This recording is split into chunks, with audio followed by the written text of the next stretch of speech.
Hello, my name is Last Danos Mitchum, and this is my second ever WWE review video for WWE Friday Night SmackDown from April 28, 2023, the first night of the WWE draft, the first night of the WWE 2023 draft. And getting into this draft, I think it was a fairly good draft. I think it was a lot better than 2021 draft because it did seem like actual stuff was happening and people was actually moving from one show to another. And I liked this show over as a whole. I think it was a pretty good show. I do kind of wish that they would have done a little bit more with the draft, like maybe had like interview with people who was, drafted, like Kathy Carey come out and go, hey, we're gonna go to an interview with Bobby Lashley now because he's been drafted, you know. Bobby Lashley, how do you feel about being drafted to SmackDown? Bobby Lashley could talk, you know what I mean. I wish we could have done a little bit more of that, and maybe not have so much, maybe not have full matches, and maybe try to do a little bit more with how people are feeling about being drafted. But anyway, it was a pretty good draft, so let's get into it. It started out with the first round, and well, with the first pick in the first round of the night one of the WWE 2023 WWE draft, SmackDown selects the Bloodline. Roman Reigns, the undisputed WWE Universal Champion Roman Reigns, Solo Sikoa, and Paul Heyman.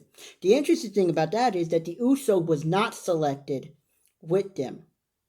The Uso was not selected with them, so that shows dissension in the bloodline. Roman Reigns doesn't trust the Usos after they lost to Sami Zayn and Kevin Owens in the main event of Night 1 of WrestleMania. Oh, and this was presented by Triple H.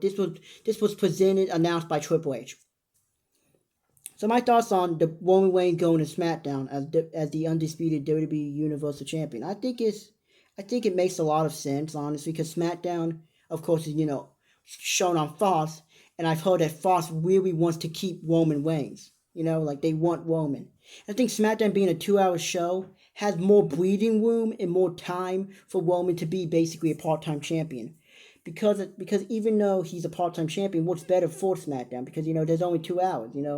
It's not a 3-hour show where you have to have 3 hours of content and there's no world champion, basically. This is a 2-hour show where it's only 8 to 10, so you can have Roman Reigns just show up maybe once a week, maybe once a couple of weeks, and do a promo and then leave. You can afford to have that. But I like it.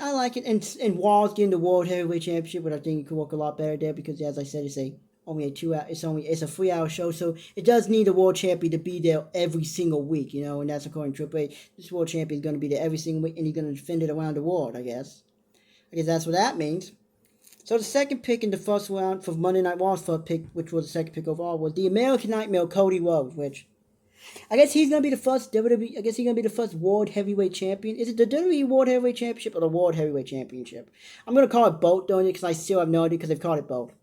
I guess Cody Rhodes is going to be the first ever World Heavyweight Champion on Raw. The first ever new World Heavyweight Champion on Raw.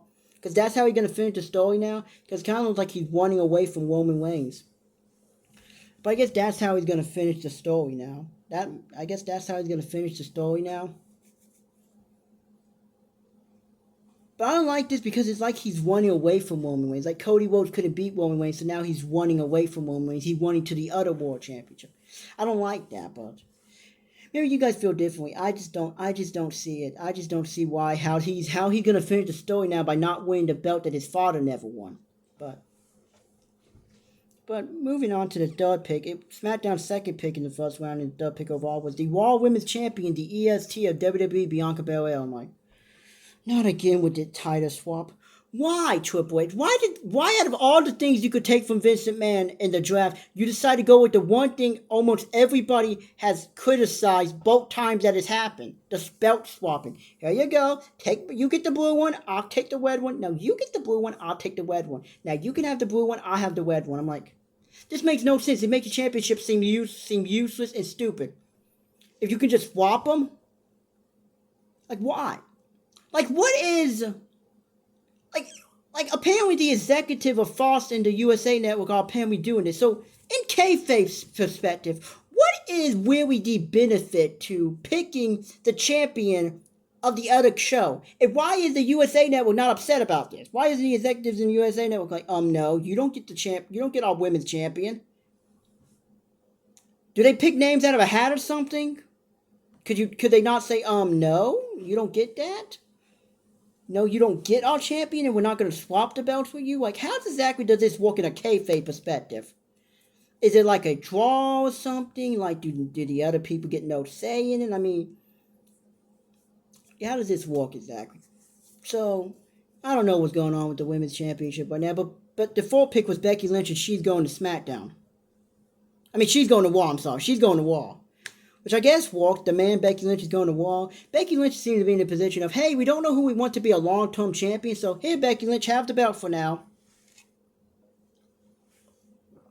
I like some milk in Monster Jam. I got this cup 10 years ago from Monster Jam in 2013. Good show at the Bio Center.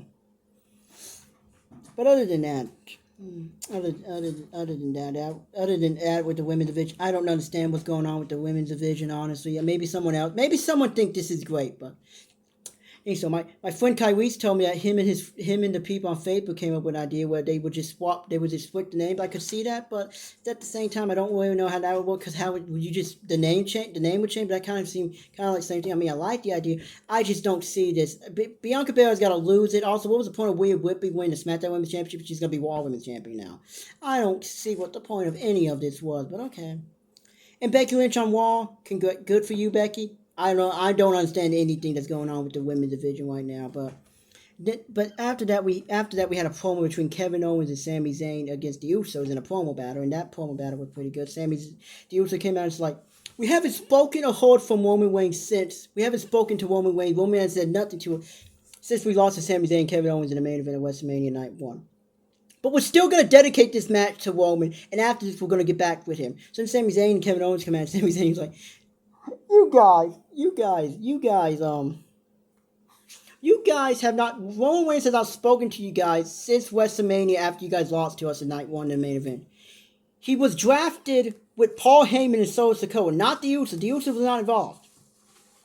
Also, can we just speak on how amazing Sami Zayn has been this year? Sami Zayn is awesome. He's amazing. He is definitely a star in WWE, because he went from last year wrestling Johnny Knoxville at WrestleMania 38 in Dallas, Texas, to 1 year later WrestleMania 39, WrestleMania Goes Hollywood, defeating the Usos in the best main event since the two-night WrestleMania started in 2020, the best WrestleMania main event since the two-night 2020 thing in 2020. The best main event. 1 year later with Kevin Owens. It's amazing. It's amazing how well Sami Zayn has done. I think it's amazing. And that match definitely deserved the main event WrestleMania, because I know it was Rhea Ripley versus Charlotte Flair, but like, no, that match doesn't deserve the main event. It's this match right here for the storytelling, the action, and the fact that it was an amazing match.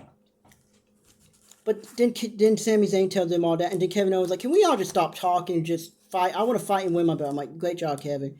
So then you get one match. It's LA Knight, yeah, versus Pete Dunne, who is now called Butch, and I don't know what to say about the Butch character, because it kind of doesn't work for me, because, well, it's like, he's basically now just Pete Dunne, but just with the Butch characterism and the Butch name.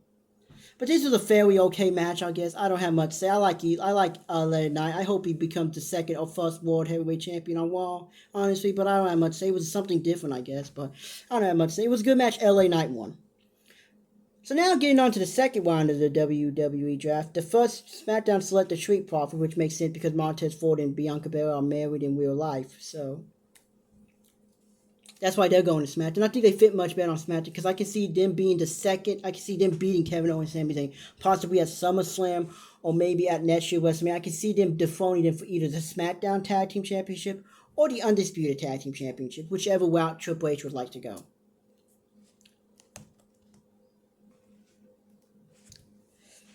So yeah, I like the Street Profits going to SmackDown. I think they fit much better on SmackDown. The second pick for Raw was Imperium. Okay, we all know him as Walter, and I don't want to say Gunther, so I'm going to say Walter. So Walter, Ludwig Kaiser, and Giovanni Da Vinci as Walter's the Intercontinental Championship. So they all got drafted to Raw. So now Raw is going to have the Intercontinental Championship, which most likely means Austin Theory is going to SmackDown. Which I think is going to happen, because I really hope so. But, I really hope so, because you feel much better on SmackDown. So, Raw's getting the Intercontinental Championship back. It's like they're kind of going back to WWE in the early 2000s. Like with the WWE Championship on SmackDown, the United States Championship going to SmackDown, the World Heavyweight Championship on Raw, and the Intercontinental Championship on Raw. It's like we're just going back in time, like what? Like 20 years, we're literally going back in time 20 years ago to 2003, basically. Let's just go in a time machine.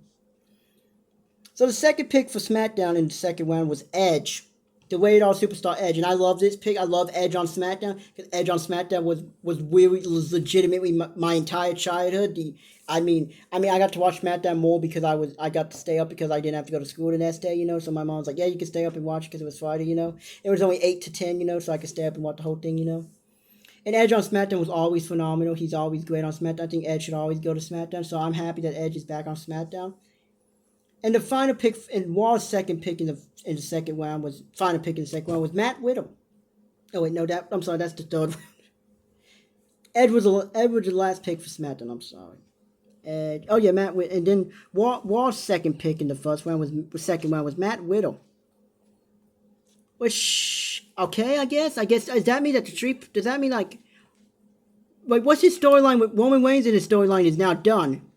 Right? Because Matt Riddle's on Raw and Roman Reigns is on SmackDown. So that storyline's now done. So I don't know what Matt Riddle's going to do. And then the Street Profit came out for a promo. And it was a good promo. It really showed how much better they are on SmackDown. On SmackDown. Because like, we bring the swag like nobody can. We bring the swag. And it just worked so much better.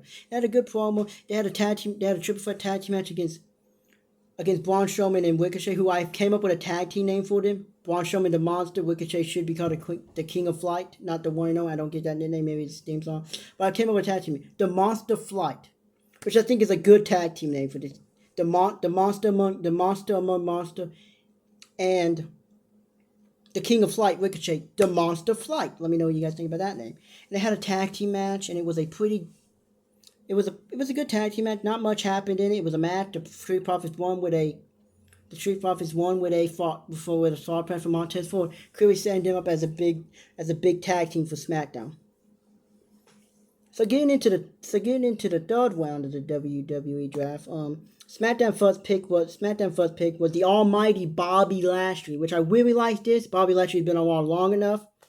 So I think him going back to SmackDown can be good for him because it's a change of scenery. And plus it goes into the Austin Theory going to SmackDown because at Backlash it's going to be Austin Theory versus Bobby Lashley versus Bronson Reed for the United States Championship. So if Austin Theory doesn't get drafted to SmackDown, Bobby Lashley could possibly win the United States Championship and take it to SmackDown.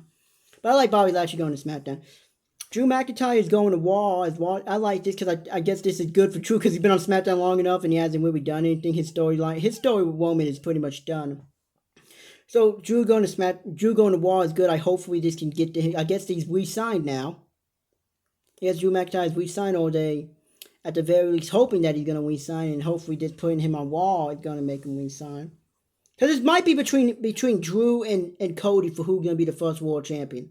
So SmackDown's second pick in the third round is the OC, AJ Styles, Luke Gallows, Carl Anderson, and Mia Yim. I think it's just Meecham now, but I still think it's Meecham, Mia Yim, one of the two. I think the OC going to SmackDown definitely can work because it's also chain of scenery for them. AJ Styles is more synonymous with SmackDown and his WWE one, house that AJ Styles built.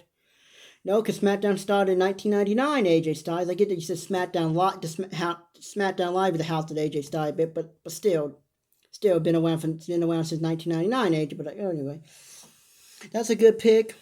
I think that's a good pick for SmackDown. You get 4 people. You get Mia Yim to be a women's. You get a tag team, and you get AJ Styles, who is still great. And the OC gets a train to see when they still do this. They still do the Bullet Club. They still do the Too Sweet from Bullet Club. Too Sweet. Whoop whoop. Too Sweet Bullet Club. This the click. So that's good. And AJ Styles then came out for a promo where he attacked the Viking Raiders later on. I'll get to that. Oh, and the final pick was The Miz. Miz going to Raw. I like Miz. I've never been a fan of Miz. I hated Miz when I was little. So Miz on Raw. Good for him. So the OC comes down. Just nice to see AJ Styles again because I know he was injured for most of this first year. And most part of this year. And he's like the first part of this year. But they acted like he's been here the entire time. Like, no, you haven't been, AJ. You've been gone for since December. I acted like he was here the whole time. And then the Viking Raiders and Valhalla come out, and AJ Styles AJ Styles says, "Get him!" And everybody gets involved. Everybody attacks everybody except for AJ Styles. AJ Styles is like a general. Get him, guys! Go, guys! Everybody attack. I didn't know what that was supposed to be because I laughed because I was just so confused. Why is he now a general? I was expecting him to like get on the top rope and sit on top rope and just start signing people to go, Mia, meet him, get him, Gallows, Anderson, Magic Killer, go, yeah. And then at the end they just thought, I was like, you know what, I gotta do something. And he phenomenal folds on either Eric or Ivar. I don't know. Are they Tony here? And then they do the too sweet symbol. Then they do this, because that's still over from Bullet Club, I guess. I don't know. So then we have another match. Selena Vega takes on Sonya Deville, and I know Selena Vega going to fight Rhea Ripley for the SmackDown Women's Championship. Also, I feel like I should mention this. Just everybody. I mean, Selena Vega. She's very hot. And Sonya Deville, I don't care. Never really cared for her wrestling ability. Never really cared for her character. But why was this match Sonya Deville beating the shit out of Selena Vega for like 2 minutes? She just kept beating her. How does that show her to be a challenger for Rhea Ripley's championship? Like, what is the context of her getting her ass beat by Sonya Deville for like 2 minutes and then just wins with a move, like sneakily gets the victory with the most dangerous move in wrestling, a roll up or something, Like, what was the sense of that? That doesn't make the person come off as a good challenger. That makes the person come off as weak. But okay. So like immediately right after the match, Rhea Ripley bolts and jumps into the ring and attacks her. And she goes for the whip type, but Selena Vega turns into a DDT. And the commentator's like, oh my god, she has a chance. They might go like, oh my god, she has a chance now. She might win this.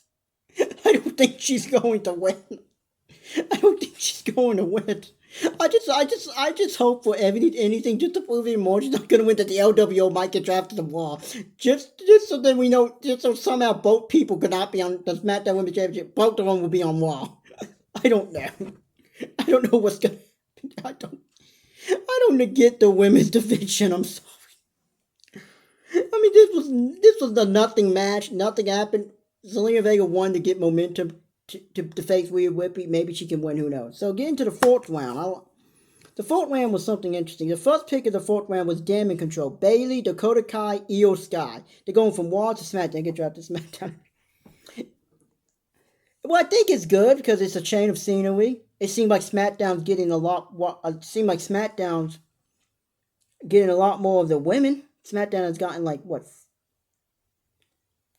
out of all the women drafted, Raw's got 2 and SmackDown has got 4 women and Raw's only got 2 women, so I think that's pretty interesting. SmackDown has gotten more of the women division. SmackDown's really building a big women division, and Bayley's gonna be back with Michael Cole, which is just great because I love the fact that she does not like him, and I love Michael Cole. Like, oh no, not Bayley. Oh, why? And Wade Barrett's like, yes, she hates you, Michael Cole. She is going to make your life a living hell, and I cannot wait for it either. God, if there was ever a reason to give Michael Cole another WrestleMania match, you got to do Bayley versus Michael Cole at WrestleMania 40. Come on, Triple H. You know that match would do gangbusters. You know everybody would love that. Who wouldn't want to see that match? So Raw's first pick in the fourth round is the King of Sunshine, Shinsuke Nakamura. I hope I did that right. I'm not trying to be mean, but... And I think this is good because Shinsuke Nakamura has been on SmackDown for 6 years. So, chain of scenery. Hopefully he can get a push. I don't know what else to say. The next pick was Iba Fire and Isla Dawn, the NXT Women's Tag Team Champions. I'm like, again, Triple H, why? Why are we doing this? Why is this a thing we gotta do? Are they gonna lose them to Casey Catanzaro and Katana Chance? Katana Chance and Caden Carter on NXT this week. Also, check out that review on Wednesday. Check out my NXT review on Wednesday. But I like that Isla and Dawn, the Unholy Alliance, the Unholy Trinity, whatever they're called. They're going to SmackDown. I like that. I think they could do good on SmackDown. And the final pick in the fourth round, the first night of the WWE draft, is the NXT Women's Champion, Indy Hartwell. And I love Shawn Michaels here after he found this out. After he found out he took that. He took I don't know, this is a cap. He took something and just threw it away I just lost all my women's champions. Yippee. I don't disagree with John. John's just like, you guys be kidding me. More to like, you might lose your smile again. I made a short of that. So, yep, that was the draft, ladies and gentlemen. It was a pretty good draft. I mean, not much happened in the draft, but, oh, yeah, the matches. The last match, the Undisputed WWE Universal Undisputed WWE Tag Team Championship match. That was a good match, fairly good match. I mean, I figured the Uso was going to lose. I did like the ending, though, after they lost, and so was the coach just looking at him. Your disappointments. Because as you know, Solo Sikoa is their real life little brother, and he just like, you disappointments. I gotta carry the load for our whole family now. Also, I'm not a big fan of Solo Sikoa because, well, I don't know if anyone's gonna be upset by this, but I'm gonna say it anyway. He is a Humaga whip-off. Because he's not Humaga, so he's not as talented as Humaga. He's basically just the new version of the Samoan bulldozer Humaga. And I loved Humaga when I was little. I thought he was great. And I don't like the fact that Solo Sikoa is just trying to whip off of him because it doesn't work for him. Where is Jacob Fatu? Why couldn't we get him? Why couldn't we get him? This Solo Sikoa is not built, is maybe built a little bit like Humaga, but he's not as good as Humaga. So stop trying to make him in a Humaga Triple H. But then we get into the supplemental part of the draft on WWE's on SmackDown Lowdown, which I did not know was a show until I found out that there was a supplemental draft. And well, I'm just going to go through these picks really fast because they kind of did it. So going to Wall, you got Apollo Crews, Candice LeRae, Chelsea Green, and Sonya Deville, Dexter Lumis, J.D. McDonough, which I'm thinking, yes. Who else? Massimo Marmota, Mace, Marseille, Massine Dupuis. Okay, cool, I guess. I don't know. I don't care. And the Viking Raiders in Valhalla, and Zoe Starks, which I'm not going to speak about all of these people because, well, I'm sure some of you could not care less about some of these people. But I like Apollo Crews coming back. I think that could work because he did good on NXT, but finally he's coming back to the main roster. Candice LeRae, I don't care. She's married to Johnny Gargano. She's Mrs. Same Face to me because Johnny Gargano, as you know if you're a fan of Jim Cornette, is Johnny Same Face, Mrs. Same Face. Candice LeRae. Chelsea Green and Sonya Deville. You've already heard my opinion on Sonya Deville. Chelsea Green. She's attractive, I guess. I don't know. Never done it for me. Don't like her character. Dexter Lumis. Cool, I guess. Oh, and Hit Woe, or as I like to call him, Jobber Woe, are staying on SmackDown. Ashanti Adonis, B-Fab, and Top Dollar. Or some of you may know him as the guy who can't do a suicide dive. You know, you seen that video of that, well. Oh yeah, J.D. McDonough is going to Wall, which thank finally. If there's not something good about the fact that J.D. McDonough is going to Wall. Hallelujah. Because that man's going to be a star. The Irish ace, J.D. McDonough, is going to be a star. Mainly because he's Irish and so am I, so I like him. So I like him just for that fact alone. And he's very talented. I don't want him with the Bowling Day or the Judgment Day because I think they're going to bury him. Just have him come in, have him feud with Finn Balor, have him make Finn Balor realize that he doesn't need a Judgment Day, and maybe they can be a tag team called a Judgment Day. But just get Finn Balor away from the Judgment Day, please. Please. Have him and JD McDonough be Balor Club or something. I don't know. But Lacey Evans going to SmackDown, I don't care. Lacey Evans, she's never done it for me. She's on SmackDown. There you go. Massimo Marmota, they're funny. They're funny, I guess. They're funny to some people. I mean, I find them a little bit funny, but they haven't got a push. Natalia's back on Wall from SmackDown. Good for her. Good for Natalya. She's always been talented. The Viking Raiders in Valhalla is going to Wall, which I don't know what was the point of them having that thing with them having that little interaction with the OC now. They're all going to Wall, but okay. Oh, and Zoe Starks going to Wall from NXT, which I could care less. I'm not a fan of Zoe Starks. I've never liked Zoe Starks. She does nothing for me. I don't know how she got drafted, but Roxanne Perez is somehow still on NXT. How is that possible?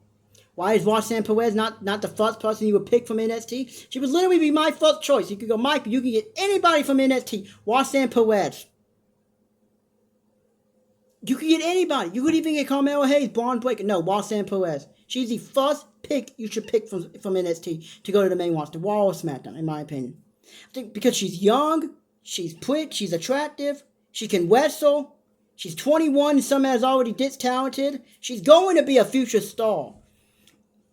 She could be women's champion this time next year. by winning the 2024 Women's Royal Rumble. And she's still somehow on NXT. Okay, yeah, people, that makes sense. I don't know how that makes sense, but Zoe Stark. So hopefully she get drafted tonight. She better get drafted tonight because I'm gonna have another rant. But overall, I feel like this was a very good draft. I'm sorry if I get a little sorry if this episode comes off as a little chaotic for you. It's I started filming this like 10:30 in the morning and I'm still not fully up. I don't fully wake up until about 12:30, but so. I hope you enjoy this video and don't think that I'm crazy. You don't think that I sound crazy or I gotta learn how to edit. Because there's some part of this video I gotta take out. Because there's some stuff in this video I gotta learn how to edit. But it was a good draft, you know. It was a good draft. I liked all the draft. I liked most of the draft floor shit. I still don't understand most of it, but this is just night 1, so we gotta kind of see how night 2 plays out and expect that review tomorrow, and hopefully I will be able to structure it better. But good draft, good first night of the draft. Okay matches, and well, I hope that this means something. That we're actually gonna have an actual legitimate brand split. And not just, you know, hey, for a few weeks, yes, and then a few weeks later, oh yeah, by the way, everybody can be on every show now. But there's not much else for me to say. Tune in for my Bold and the Beautiful review episode today. My 12th ever Bold and the Beautiful episode today. Tune in for that about the same time as usual, about maybe 4:30, you know, just depending on how long it takes me to talk, you know, and depending on how good or bad this episode's gonna be. So tune in for that. And tune in tomorrow for my second night of the WWE draft for Monday Night Raw. I don't know what else to say other than have a wonderful day.